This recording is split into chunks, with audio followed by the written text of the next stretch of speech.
Stealing things in the 1700s was extremely easy.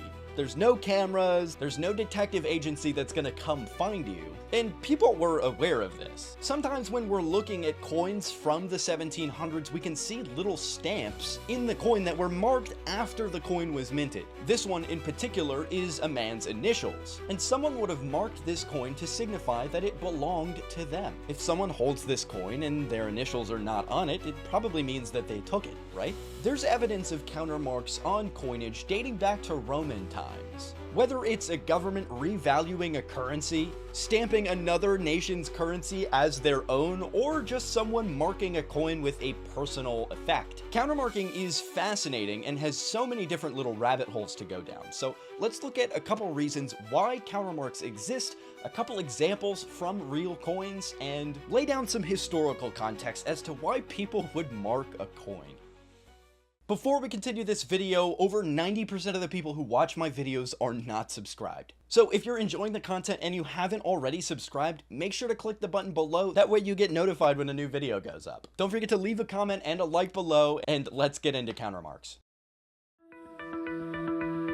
If you've been collecting for a while, it's possible you've already run into one of these coins. Countermarks are an additional mark or symbol stamped onto a coin after it's been minted. And there's lots of reasons why someone would countermark a coin. Some are stamped by governments, others by individuals. And whether it's to revalidate the coin or just mark it at a specific value, countermarks can change the significance and meaning of a coin. One of the most common reasons for counterstamping a coin was to revalidate it for use in a different region or under a new regime. It was a quick and easy way for rulers to reuse a coin that had already been in circulation for years. You can see a lot of these countermarks on Spanish reals. These are some of the most iconic world coins, and it was widely circulated throughout the Spanish Empire and beyond in the 18th and 19th centuries. The coins would be counterstamped by other nations that received them as part of trade. Spanish 8 reals from Brazil are a pretty good example of this. You can see some of these coins marked with a small crown, and this would validate the coin for use in a Portuguese colony. And in a similar vein, in the British occupation of Trinidad, the existing Spanish coins that were already there were marked with a TR to indicate their validation for use in the new colony.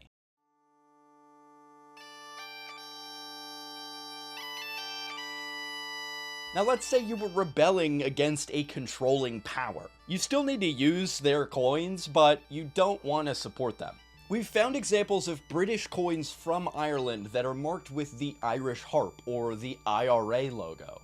It's sort of like a mark from the Irish nationalist movement leading up to the Irish War for Independence. The counterstamping of these coins is seen as like a rebellious symbol, a declaration of resilience against the British Empire. Insurgents would also use counterstamps during the War of Mexican Independence. You might come across a bow and arrow or a Z. These were symbols for the Mexican Revolution. The bow and arrow is like a, we're ready to fight. And the Z is actually the initial of their leader, who was a crucial leader in the fight for Mexican independence against the Spanish Empire.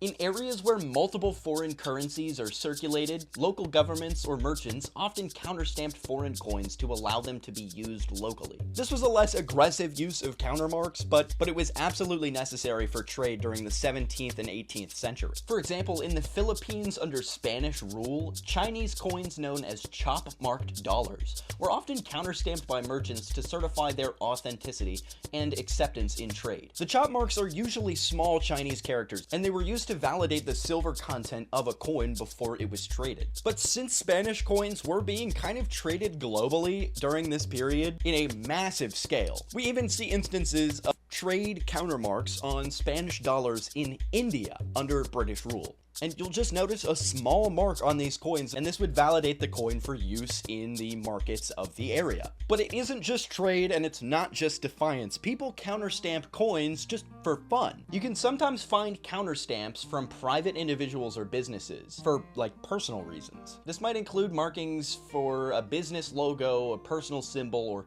initials. A lot of people would stamp the initials of their loved ones and make a love token out of like a British shilling or something like that. We can see this in America during the 19th century. It was really common for private businesses to counterstamp coins with their logos or names as a form of advertising. A silversmith might stamp their initials or a shop's name into a coin and then hand it out to people in their shop, and it sort of acts like a circulating advertisement for whoever you handed the coin to. That would be spread throughout the small community and people would be knowledgeable of your store.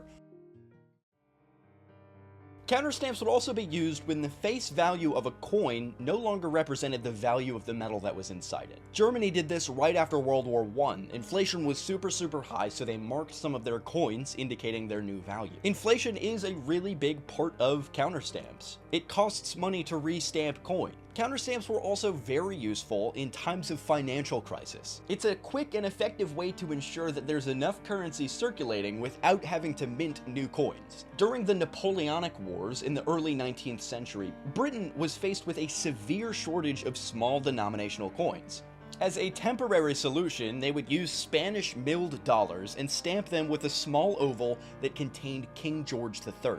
This stamp, like a lot of the other ones, was a signification that the coins were allowed to be used in British trade. And in the American Civil War, the Confederacy would actually counterstamp Union coins to keep them circulating in the South.